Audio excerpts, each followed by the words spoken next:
12 horas e 59 minutos, estamos chegando aqui com o meio-dia, continuando o programa direto da base aérea de Natal, de Parnamirim, com ele, com o presidente da República, Jair Bolsonaro, que eu tenho a satisfação de entrevistá-lo pela terceira vez. Presidente, boa tarde. Boa tarde, satisfação retornar aqui ao nosso Rio Grande do Norte. Temos muito o que falar, né? E também, como por ocasião dessa viagem, muita coisa a apresentar também para a população. Presidente, o senhor está vindo do satélite, foi recebido aí numa grande motociata, um grande público foi para o conjunto lhe prestigiar. Como é que foi a recepção? O senhor entregou entregou internet para alunos, para escolas, título de propriedade. Como é que foi a recepção ao presidente da República? A recepção, graças a Deus, é muito boa em qualquer lugar do Brasil. Ainda mais vendo cada vez mais um povo trajando o verde e amarelo. Ou seja, ressurgimento do patriotismo no Brasil. Aqui especificamente. Fomos aqui entregar muita coisa, apresentar o que nós estamos fazendo, tá? E lá no local do evento, sim, estivemos aqui com o Fafaria, falando sobre 5G, que daqui a poucos meses chega aqui na capital do Rio Grande do Norte. Também pontos de Wi-Fi para escolas, em praças públicas. Também a questão de água para o Nordeste, juntamente com o Rogério Marinho. Concluímos a transposição do São Francisco, uma coisa que começou há muito tempo, né? O governo anterior disse que ia acabar em 2010, depois 2012, 2014, e transpôs sim, mas foi muito dinheiro para o bolso de amigos. De água para o nordestino, nada. Nós praticamente concluímos essa grande obra agora, que na verdade começou a ser pensada por Dom Pedro lá atrás. Então fico muito feliz em ter o que mostrar, ter o que apresentar para a população, apesar dos problemas. E não é só o Brasil, o mundo está sofrendo com inflação nos alimentos e também nos combustíveis. Sobre a transposição, presidente, o ex-presidente Lula fez um evento aqui em Natal ontem e ele citou a transposição. Ele chamou Rogério Marinho de baixinho e desgraçado e ainda disse que Rogério tinha mentido na TV Brasil porque quem tinha feito a transposição era ele e não o atual governo. Vou dar um dado aqui. Só de desvio na Petrobras, roubalheira, obras mal feitas, outras concluídas, outras começadas não concluídas, aí a Petrobras se endividou em 900 bilhões de reais. Esse dinheiro daria para fazer 60 vezes a transposição no São Francisco. E esse desfalque todo foi entre 2003 e 2016, Lula e Dilma. Então xingar, ofender um ministro aqui da terra, isso é um sinal de desespero. Rogério Marinho pegou grande parte dessa obra destruída. Eles começaram a fazer e não concluíam. E daí o sol, que é bastante forte na região, destruía tudo aquilo. Tivemos um trabalho redobrado para refazer os canais e entregar essa obra, coisa que o Rogério Marinho fez com muito esmero, com muita boa vontade, né? E com muita vibração. Então acho não, o Rio Grande do Norte tem mais que agradecer o Rogério Marinho. O Rogério Marinho, por sua vez, se sente uma pessoa privilegiada, né? Por poder realizar obras não apenas no Rio Grande do Norte, mas aqui no Nordeste e, por que não dizer, no Brasil todo. Aliás, o senhor teve 2 ministros potiguares, corresponderam? Corresponderam. Um está presente aqui, o Fafaria, das comunicações, ele que foi que negociou 5G. Nesse ano ainda praticamente todas as capitais terão 5G aqui no Brasil. Paralelamente a isso, negociou também Wi-Fi nas rodovias federais e algumas estaduais pelo Brasil todo. Ou seja, é uma coisa que fantástica. Aqui na América do Sul, o primeiro país 5G é o Brasil. Presidente, o governo do senhor, alguns tratam de antidemocrático. Mas foi o governo do senhor que distribuiu a maior quantidade de recursos para os governos estaduais durante a pandemia. Não faltou recurso. Por exemplo, aqui no Rio Grande do Norte não faltou recurso. Como é que o senhor vê quando os governadores que fazem oposição à sugestão não reconhecem isso? Olha, eu procuro atender a todos no Brasil. Eu não procuro saber qual partido político daquele governador, ou no caso aqui, governadora. Você não tem notícias de governadores ou prefeitos que atrasaram o pagamento do 13º, atrasaram a folha no final do ano. Ou seja, com os recursos que nós demos para todas as 27 unidades da federação, né, que são os estados, e bem como para aproximadamente 5.700 municípios, fez com que eles engordassem o seu caixa e concluíssem no azul o seu ano fiscal. Então, criticam, no meu entender, falta de reconhecimento, falta de gratidão. Agora, da minha parte, eu repito, nós não escolhemos para quem dá recurso. Veio muito aqui para o Rio Grande do Norte, né? Inclusive, que você fala aí, falaram que ia acabar com o Bolsa Família. Na verdade, nós transformamos o Bolsa Família. Até o ano passado, o Bolsa Família pagava em média R$180. Agora o Auxílio Brasil está pagando no mínimo R$400. Tá? e no final do governo anterior se atendia em torno de 14 milhões de pessoas. Nós estamos atendendo agora 18 milhões de famílias. Então, um governo que realmente não vê coloração político-partidária, vê o interesse e a necessidade do seu povo. E essa é uma grande realidade. Auxílio Brasil de no mínimo R$400 que o povo está recebendo. A gente não tem como bater um papo, presidente, e não falar de combustível, né? Hoje a gente foi surpreendido novamente pelo Conselho da Petrobras aprovando um aumento aí mais de 15% do óleo diesel. Eu vi que o senhor mobilizou sua base do Congresso, conseguiu aprovar uma PEC na Câmara dos Deputados, não é? Ofereceu aí aos governadores do estado 50 bi para compensação este ano no combustível, e aí quando a gente menos espera, vem um aumento desse. Como é que o senhor se sente? Trabalhando, está enxugando gelo? Traição para com o povo brasileiro. Então o presidente da Petrobras, seus diretores, seu conselho, traíram o povo brasileiro. O lucro da Petrobras é uma coisa que ninguém consegue entender. Algo estúpido. Ela lucra 6 vezes mais que a média das petrolíferas de todo o mundo. As petroleiras fora do Brasil reduziram sua margem de lucro, continuam tendo lucro, para exatamente atender os anseios da sua população no momento de crise. Por quê?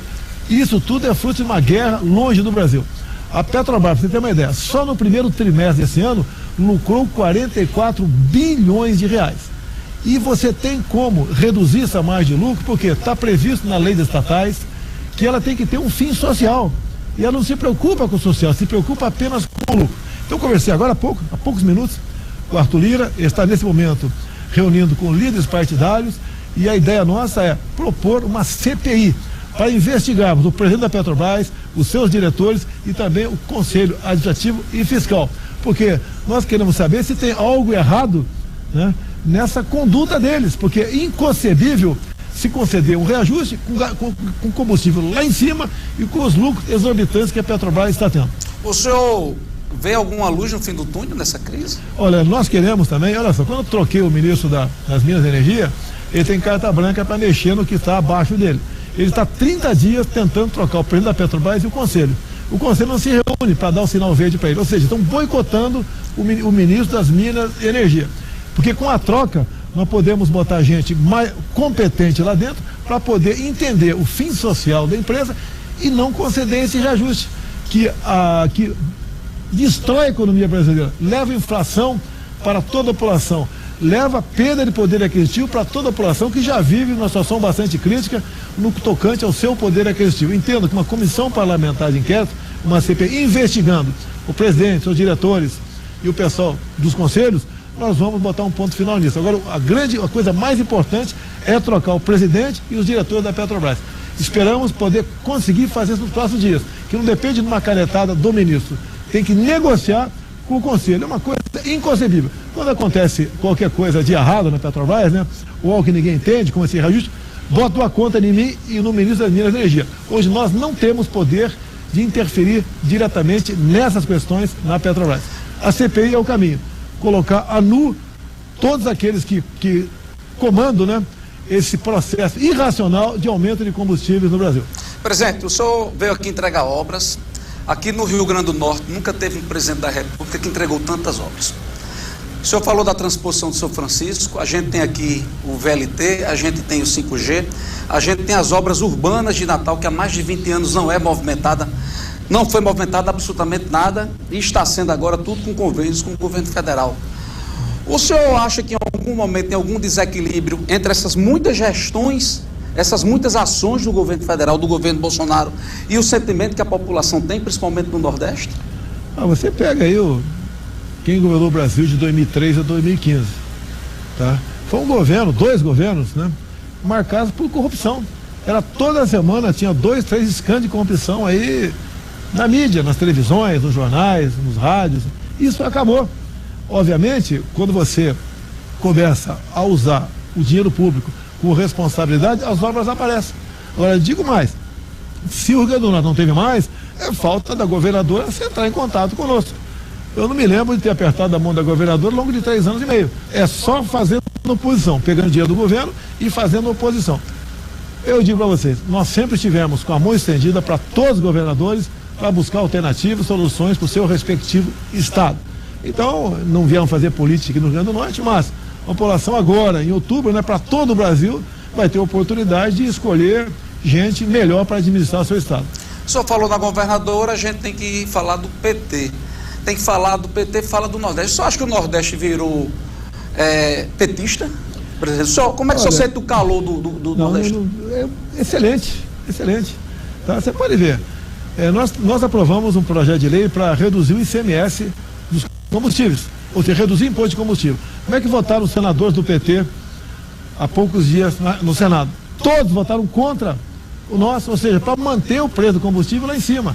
Eu te pergunto, quando estava negociando aqui o Auxílio Brasil na Câmara, como votou a bancada do PT dentro da Câmara? Todos votaram contra aquilo que dava meios para a gente criar o Auxílio Brasil.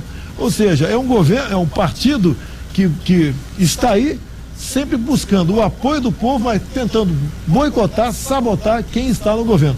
Vencemos na Câmara, que foi criado o Auxílio Brasil, e vencemos no Senado. Agora vem para nós sancionarmos esse projeto para reduzir o ICMS dos combustíveis em todo o Brasil.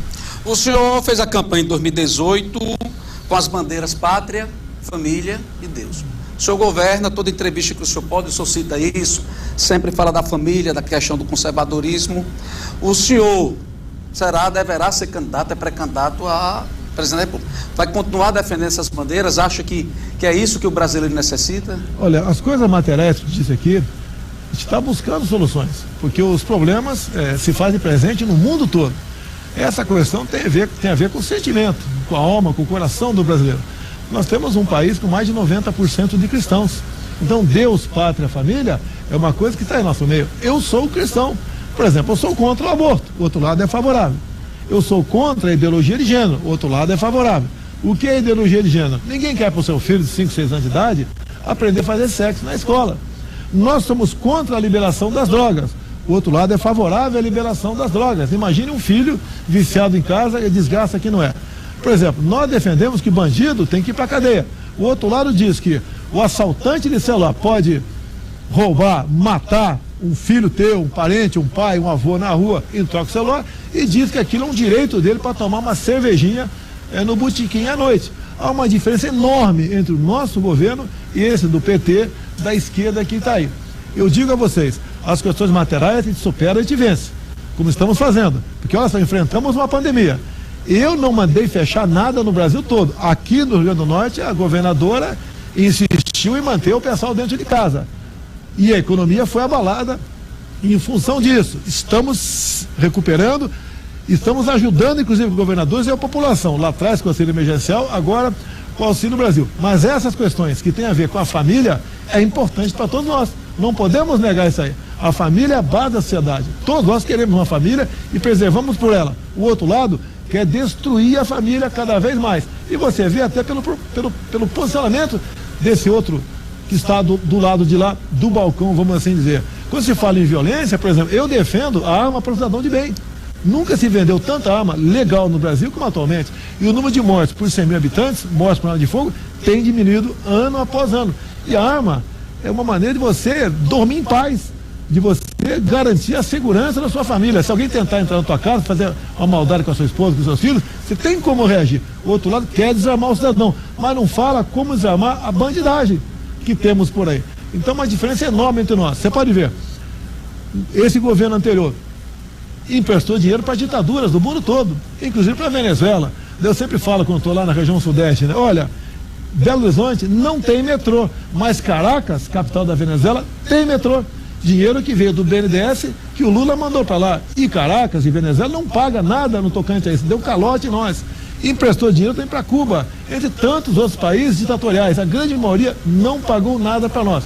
Então nós queremos, como estamos fazendo, o BNDES financiando obras no Brasil todo, e o que nós temos, que nós ganhamos de recursos, né, em grande parte, obviamente, por parte do imposto do povo brasileiro, reverte em obras para a população e não para gente de outro país. Presidente, o senhor foi agora aos Estados Unidos, esteve com o presidente Biden, manteve contrato com o presidente argentino, Fernandes. A Argentina bateu 60% de inflação agora no final de semana, hein? Estados Unidos bateu recorde de inflação, Reino Unido, Nova Zelândia nunca tinha tido 3% de inflação, na história teve agora. O senhor tem mantido contato com essas autoridades? Tem se conversado no mundo todo sobre essa questão da inflação? Você pode ver, fala-se muito no agronegócio no Brasil. Realmente é uma coisa fantástica. O homem que trabalha, e mulher, de domingo a domingo, inclusive vira à noite muitas vezes. Mas a nossa agricultura depende de fertilizantes. Então eu fui, em fevereiro, negociar com o presidente Putin da Rússia que a cadeia de abastecimento de fertilizante não fosse interrompida. Tivemos sucesso. Na semana passada, né, aportaram no Brasil 26 navios com fertilizantes. Garantimos nossa safra até meados do ano que vem. Fui conversar com o presidente Biden também dos Estados Unidos, que está de forma indireta nessa guerra também da Ucrânia com a Rússia. Além de sermos bem recebidos, nós ali expusemos as questões que interessam para o Brasil, que é o momento de você assinar acordos, fazer protocolo de intenção, cada um se apresentar para que os países, através de trocas comerciais, evoluam, tenham sucesso, né? E ali nós mostramos para ele uma coisa muito importante, que interessa para todo o Nordeste. Já está tudo planejado, nós podemos, no curto espaço de tempo, com a iniciativa privada, inclusive recursos de fora do Brasil, construir aqui plataformas, né, de energia elétrica na costa do Nordeste, cuja capacidade nós estimamos ser o equivalente a 50 Itaipus binacional. Ou seja, podemos produzir brevemente no Brasil 4 vezes o que se produz de energia em todo o Brasil. Isso, obviamente, vai interessar para o Nordeste, que podemos falar que poderemos ter uma reindustrialização com sucesso, porque sem energia ninguém faz nada, e disso também vamos gerar o que nós chamamos de hidrogênio verde. É gerar energia via hidrólise para vender para o mundo todo. Então o Nordeste está com a faca e o queijo na mão com essas verdadeiras fazendas no mar de torres de vento, né, eólicas, para gerar energia. Então o tratamento, o contato dos Estados Unidos foi excelente. Lá com o Biden também eu falei não só na minha hora de usar a palavra, bem como particularmente para ele. Sem o Brasil, o mundo passa fome. Ou seja, o Brasil cada vez mais se apresenta como algo indispensável e importantíssimo para todo mundo. Também, na reunião aberta com o Biden, ele falou uma coisa que nem podia esperar que ele falasse. Ele falou que quer ajudar a preservar a Amazônia, mas reconhece que o seu país destruiu suas florestas no passado.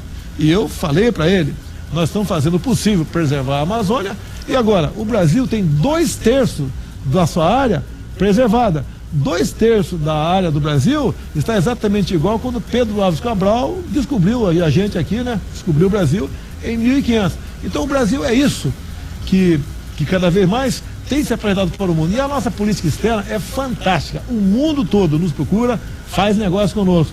Não tem reunião em Brasília que eu não faça, né, que não tenha pelo menos 15 embaixadores para nos ouvir e algumas vezes para nos questionar também. Presidente, é a 5ª vez que nós estamos frente a frente eu e o senhor.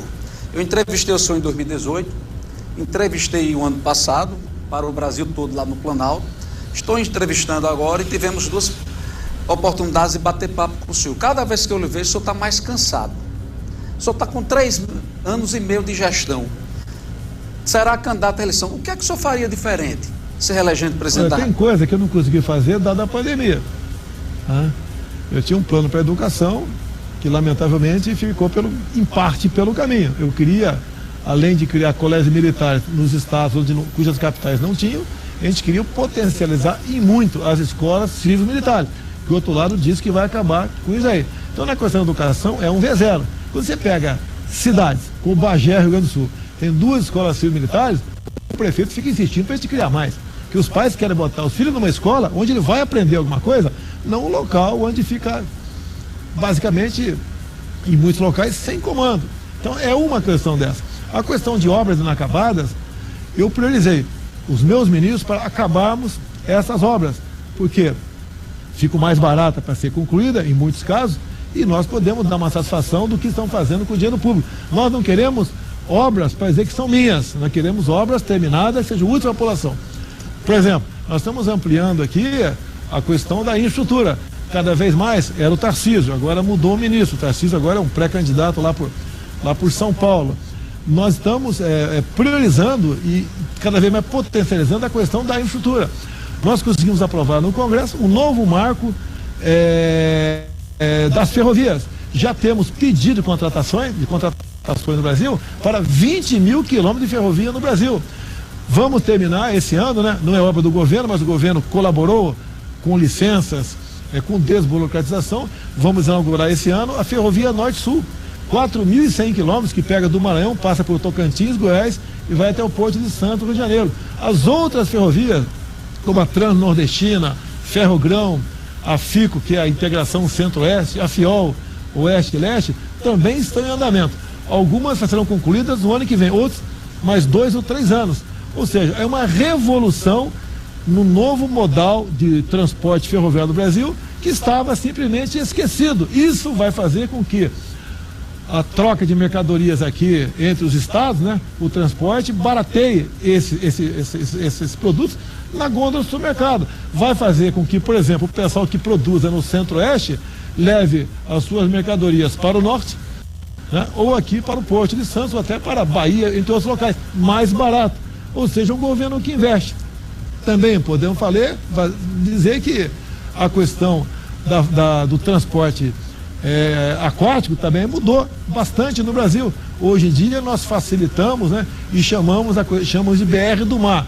Ou seja, nós estamos potencializando o transporte de mercadorias, né, transporte de cargas, pela via mais barata que tem é o aquaviário. Ou seja, um país fantástico, que tem muita coisa para ser feita e nós, mais do que falarmos, estamos fazendo de forma concreta. Tanto é verdade que você vê, rapidamente, apesar da pandemia, já estamos ainda praticamente com 10% a taxa de desempregados no Brasil. Nós estamos conversando, presidente, há 22 minutos.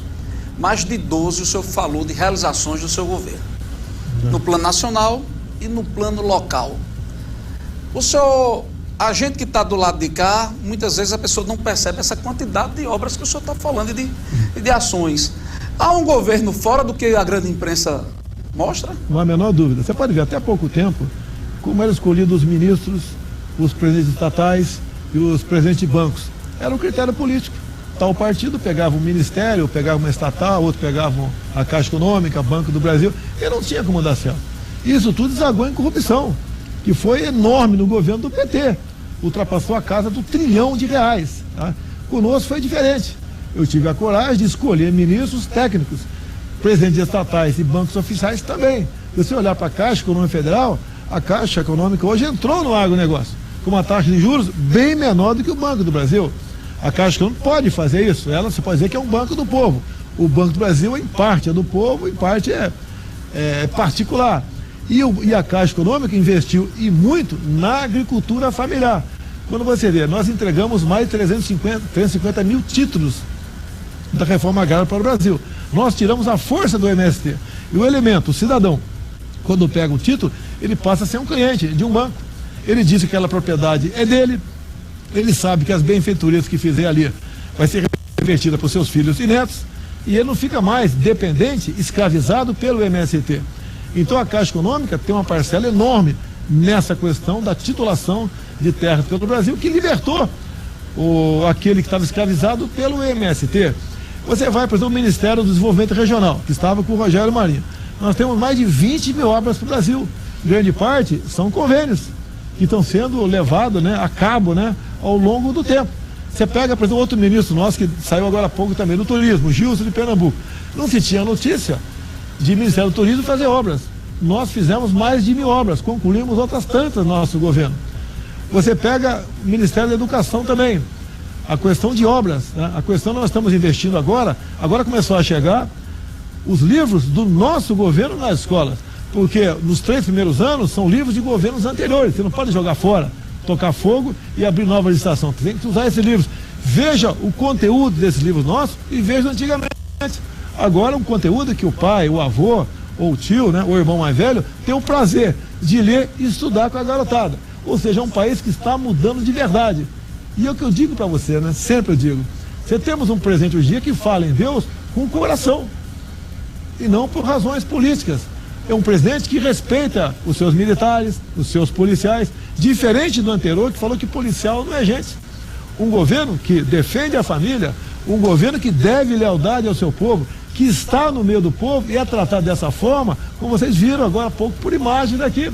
Quem diria, com 3 anos e meio de governo, o que sempre aconteceu no passado era diferente, era um governo vaiado, que não podia sair de Brasília, acontece o contrário, por quê? É um governo que fala a verdade.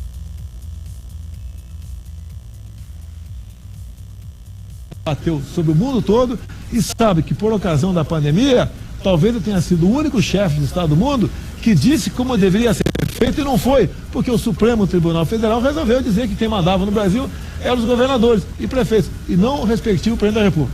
Então, existe a diferença? Sim. Tá? A forma como ser tratado bem representa que nós estamos no caminho certo. Presidente, para finalizar apenas 2 perguntas, eu queria falar um pouquinho de política. O senhor citou aí várias vezes Rogério Marinho, Fábio Faria, Tereza Cristina falou da agricultura, da agronomia 4 vezes. O senhor foi deputado muitos anos, parlamentar e hoje é presidente.